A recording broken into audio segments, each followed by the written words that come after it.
I don't know if you heard the question. She was saying how knowledgeable I am. If I can summarize, hopefully fairly so, is that we are documentary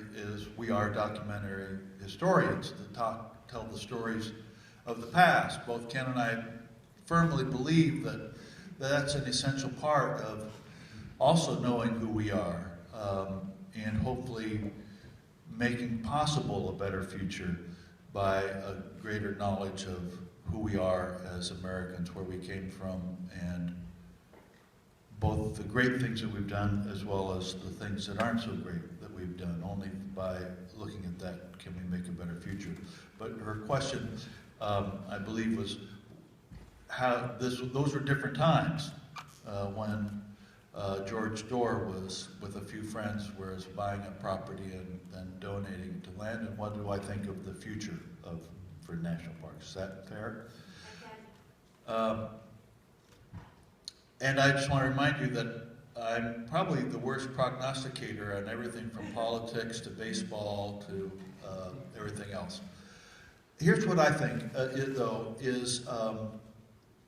I think that right now the parks are in a tough spot. They have, and it's not the work it's not because the people who work there aren't dedicated to it. My view of the history of parks is that sometimes things just get out ahead of everything a little bit. And for a variety of reasons, the parks and the people protecting them and interpreting them for us don't get the support they need, which is to save money, principally. And that money has to come from the people that we choose to work for us in Congress to help us among the many things that we want in a democracy. But if we love our parks, one of the things we want is to make sure that they're well taken care of. That hasn't happened for a while in terms of just the lifeblood of being able to do what needs to be done. There are fewer permanent employees of the National Park Service today than there was 10 years ago, or about almost 15 years ago, I believe, around 2000. Part of that gets made up with seasonal employees, part of that gets made up with volunteers, with organizations like Friends of Acadia. But it's still, there are more units of the National Park system, now 410 or 12, I forget now, as the park idea evolved from not just big national parks, but historic sites, national seashores, wild and scenic rivers, national historic trails, and so forth. So they've got more to take care of, fewer people, permanent people take care of it, and budgets that have basically been fairly flatlined over the time. And what that results in is backlog in much needed maintenance and infrastructure improvements.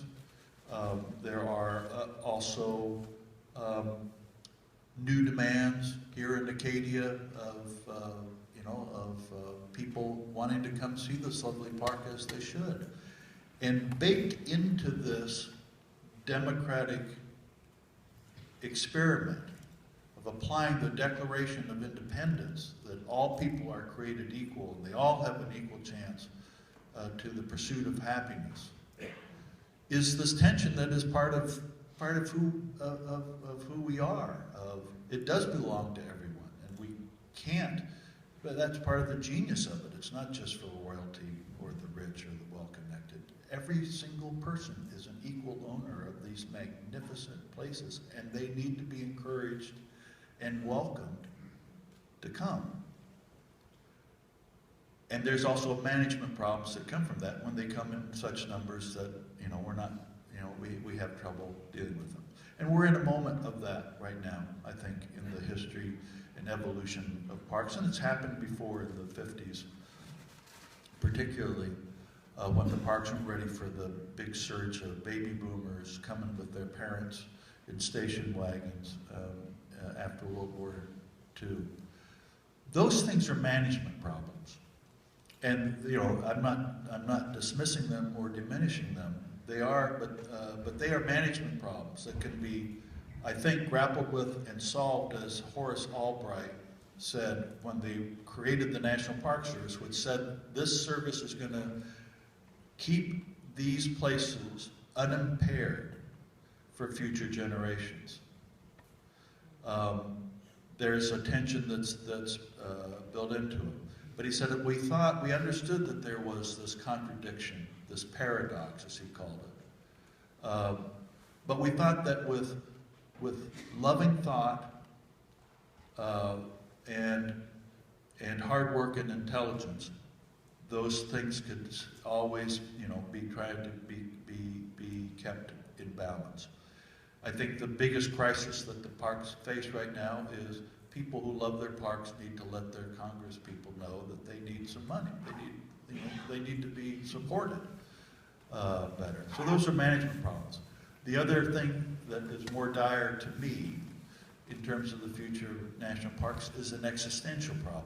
And that is that in a rapidly changing nation that is increasingly urban, increasingly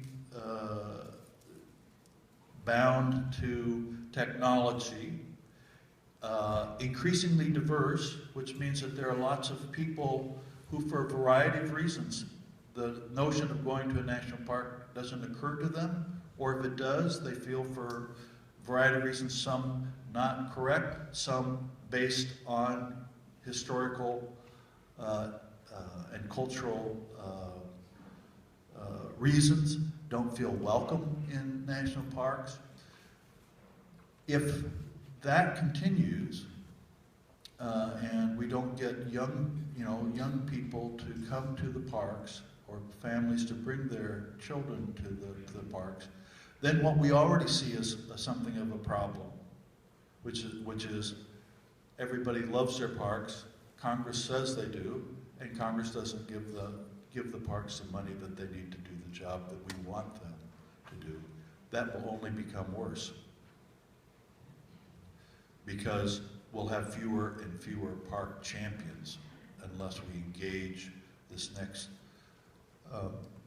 generation with the glories that exist in our national park system and the understanding that they are not only welcome, but they do belong to everybody, and that they need to buy into that. We are, as you mentioned, the native peoples, and we are a nation that part of who we are is connected to the land, and part of that connection to the land in our national history was to be in a big rush to get across this magnificent continent, conquer it, claim it for ourselves, and in many instances try to, in conquering it, subdue nature to change things. That's part of who we are. Alexis Tocqueville said, Americans will always prefer the useful to the beautiful, and they will demand the beautiful to be made useful.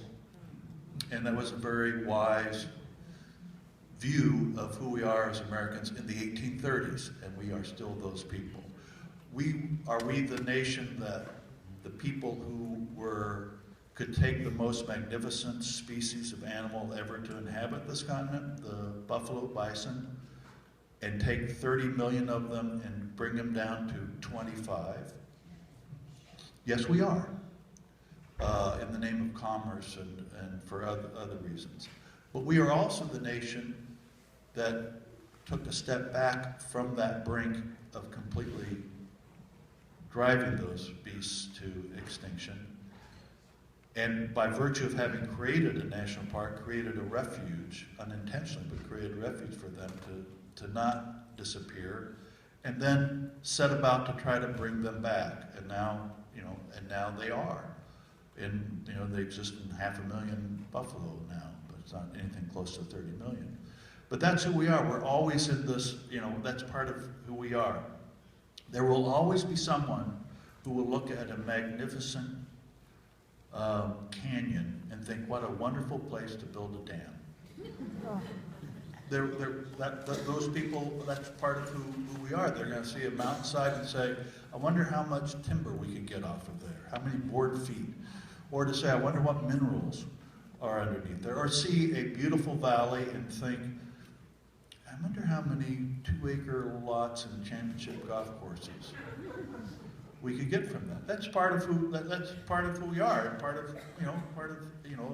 I'm not making fun of that. Just that is.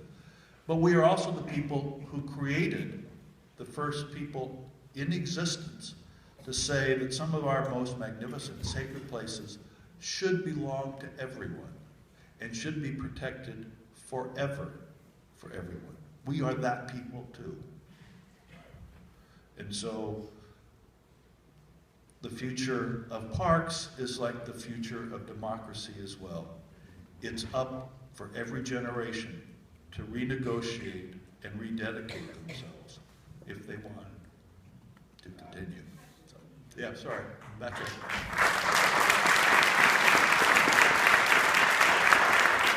Sorry, a little soapbox moment there. Go ahead.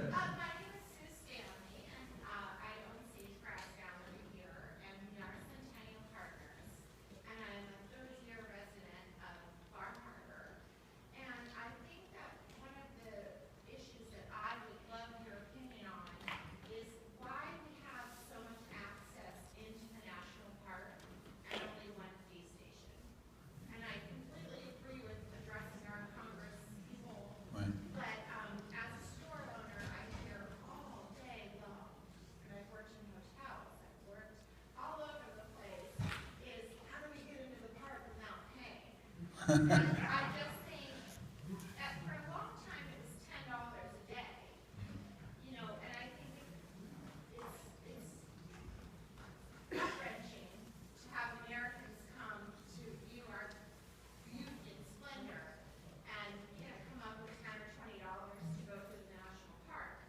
But I think there are many of us here who would like to see more fee stations. As a store owner, I would happily sell passes to the park all day long. Where do I get a pass? When will I find a fee station? I drove around the park and I never saw a fee station. So I think that that would be something nice if we could maybe look to that in the future of why we only have one fee station here. Thank you. You know, I don't pretend to be an expert on, you know, some particular things for particular parks, and I would suggest that, you know, that you and the Friends of Acadia, if those things, my sense is those are all things that your superintendent would love to talk to you about.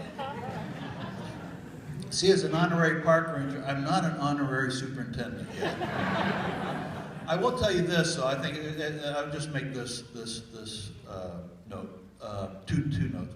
One is that Acadia is different than many national parks. It's in most national parks, it's like a square, a circle. Here's the boundary. You know, you're coming from the outside, and the boundary is almost perfectly contains the park itself. The nature of this park, partly because of how it was created, and as I say, I think that's an inspiring story in its own right, but it wasn't, because it was private land and there were, you know, hodgepodges of things, existing roads that were there. It wasn't possible, and I don't think it is possible, even looking in the future, to make that sort of a permanent, you know, boundary. So you have all these, you know, I remember the first time I came to Acadia, and I was telling this to Kevin earlier, I was just trying to get my mind around which part is the park and which part isn't, which is a nice thing to say about the rest of the island, certainly, but it's different than other parks, and I assume, but I don't know, that your question about why aren't there more places for fee stations is wrapped up into that potential problem of people who aren't coming to the park trying to get through from one place to another, and places that are part of the park that are in the park road where you would have a fee station. But I'm taking a complete dodge on that one. Anybody? Yes, ma'am. Or I'd say sir? we could, Yep. we could do away with that problem if we could envision a future a little bit like the past, the pre-Reagan era, when the parks were free for every American and anyone from the world who wanted to come. So she was mentioning, and we're getting close to debate time now, that there was a time. To be honest with you, I don't know when the first fees. I think they're much earlier. At least if you wanted to bring a car into a national park in the early days of cars and stuff, you had to. Whether there was an admission fee for you as a person, there wasn't, but your car had to pay a fee to get in. You know, as I said, I think there is this balance, there is this tension. You know, some people now say, well, if you want to raise more money for the national parks, you got to raise the fees. And some people say, well, the parks ought to pay for themselves through the fees. States have tried that. It's never worked, and it never will. It won't work for two reasons. One is you won't raise enough money. And the second thing is, to the extent that you do that, you start to obviate the part of the genius of the national park idea, which is it isn't just for the wealthy. It's supposed to be for everybody. So without getting into naming individual, later over on the side, I'd be happy to talk to you about individual administrations and their how well they've done with national parks, but I won't from this podium. But I guess what I'm trying to say is those things are real issues, and they have to be. We live in a democracy, and the way that we, I believe, are supposed to thrash these things out is in the state legislative chambers, in the city councils, and in the halls of Congress, to which we send people, hopefully leaders, but also hopefully people who listen to what we think the issues that need to be addressed are. And it always perplexed me in looking at the history of national parks of how generally beloved they are and have been for many, many years and generations, and yet how rare it has been in the history of national parks when Congress actually coughed up the money that they really needed to be taken care of properly. The same year that the Antiquities Act was used to create this as a national monument before it became a national park, the same year that the National Park Service was created, Congress created what is now two national parks. They only called it Hawaii National Park on two different islands, volcanic places, that are now Hawaii Volcanoes and Haleakala National Park. They set them aside, going to be national parks, and they appropriated nothing for their administration, zero. Because, as one senator said, it shouldn't cost any money to run a volcano. Okay? You know, that was probably one of the people that asked park rangers lots of interesting questions too. My favorite silly park ranger question, I just have to say, that we didn't use in the film, but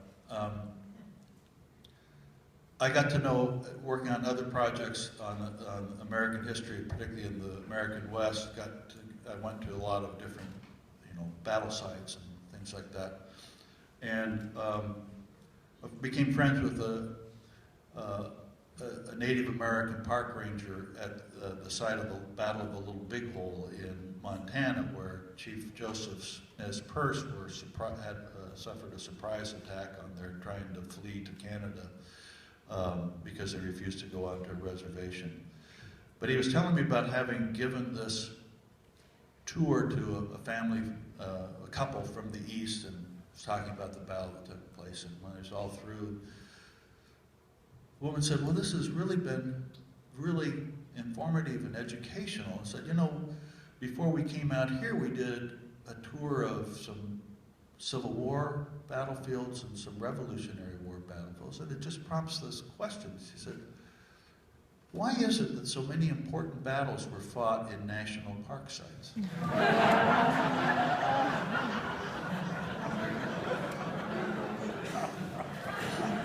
She may be a congressperson now, I don't know.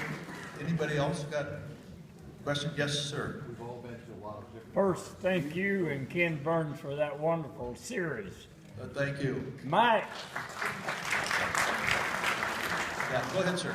life has been spent in education, and there's some similar issues. You mentioned money, and that's true in education, and you mentioned management. I wonder, in your travels, are the issues in national parks pretty much the same, or do they differ from the East Coast to the West Coast? Everybody heard the question. I hope that, you know, do most parks all face the same, you know, issues of money and management, or are they all different?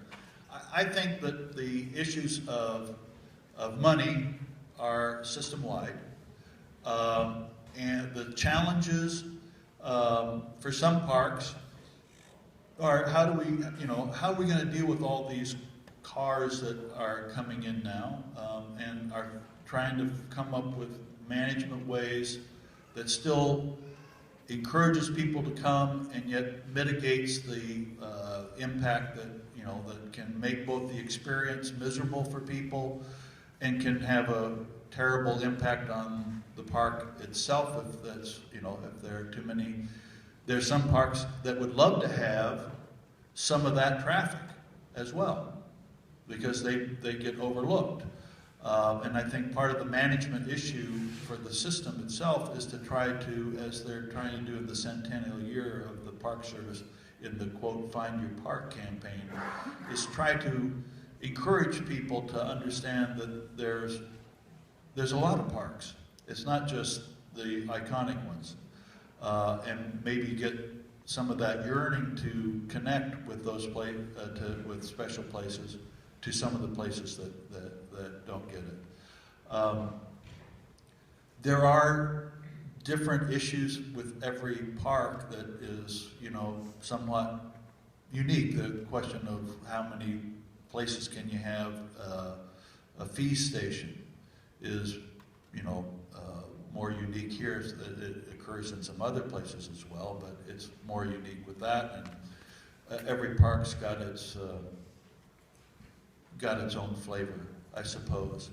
But the bigger issues of these are sacred places and important places for us.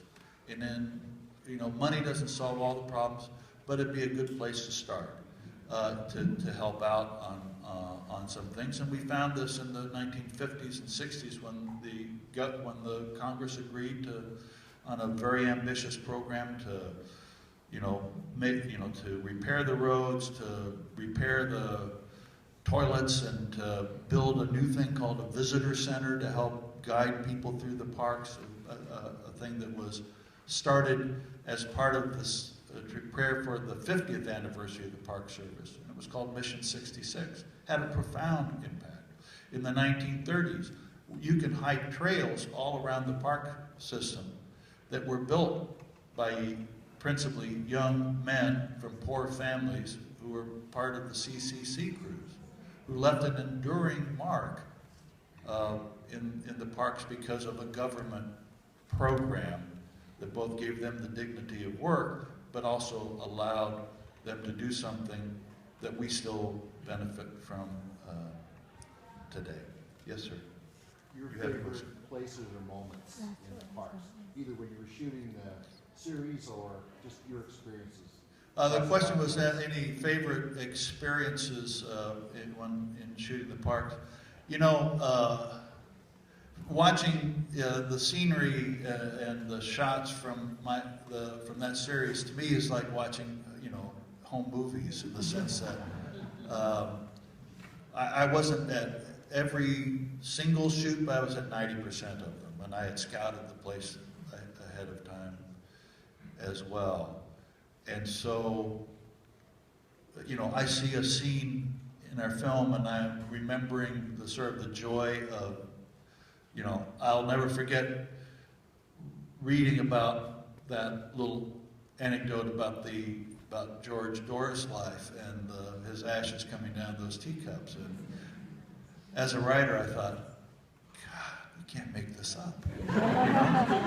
That was as a writer, both the inspiration of the story of a young man's death, Charles Eliot's death, instead of it being passed from one generation down to the next generation of his idealistic notion being passed up to his father, and then all those things.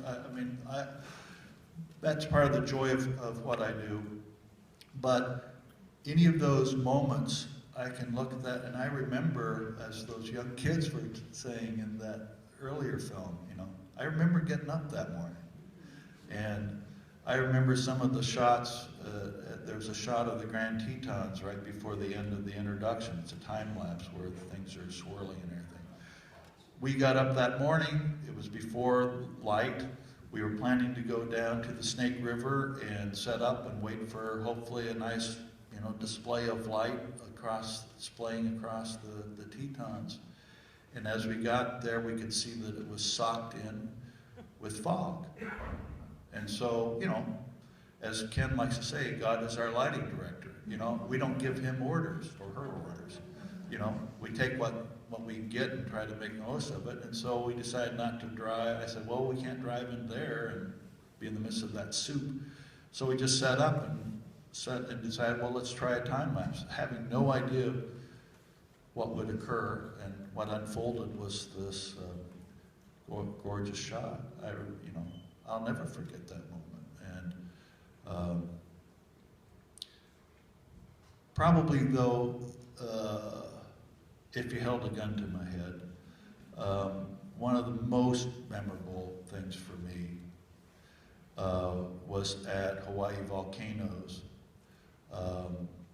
The volcano was spewing out lava, and at around 2 o'clock in the morning, we went out onto the lava fields with a ranger and see these ribbons of red and orange flowing down the hillsides and the mountainsides, and going a little farther and going a little farther, and then finally coming to the coastline and seeing what is essentially a waterfall of lava going over this cliff and then hitting the Pacific Ocean waters. And filming that, and then as the light started to come up, trying to get more and more and more shots. The most dramatic stuff was probably open, but being close enough that we could actually view that lava hitting the water and starting to cool, and in essence, expanding Hawaii Volcanoes National Park without an act of Congress.